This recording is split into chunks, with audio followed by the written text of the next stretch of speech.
മലയാള പാഠാവലിയുടെ മറ്റൊരധ്യായത്തിലേക്ക് എല്ലാ കൂട്ടുകാർക്കും സ്വാഗതം. ഇന്നത്തെ ക്ലാസ്സിൽ നമ്മൾ പഠിക്കാൻ പോകുന്നത് വ്യഞ്ജനാക്ഷരങ്ങളാണ്. കഴിഞ്ഞ ക്ലാസ്സിൽ നമ്മൾ വ്യഞ്ജനാക്ഷരങ്ങളിലെ ആദ്യത്തെ 5 എണ്ണം പഠിച്ചിട്ടുണ്ടായിരുന്നു. ഇന്ന് പഠിക്കാൻ പോകുന്നത് അടുത്ത 5 എണ്ണമാണ്. വ്യഞ്ജനാക്ഷരങ്ങൾ: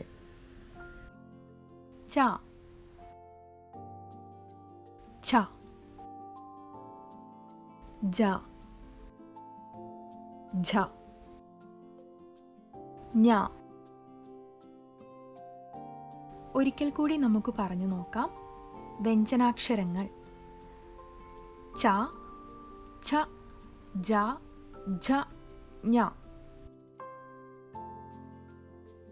ഒരിക്കൽ കൂടി നമുക്ക് പറയാം. ച, ഛ, ജ, ഝ, ഞ. ഇനി നമുക്ക് താളത്തിലൊന്ന് പറഞ്ഞു നോക്കാം. ച, ഛ, ജ, ഝ, ഞ.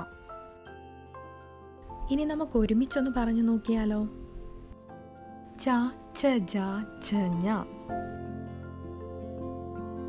അപ്പോൾ എല്ലാവരും ഇത് പഠിക്കുക.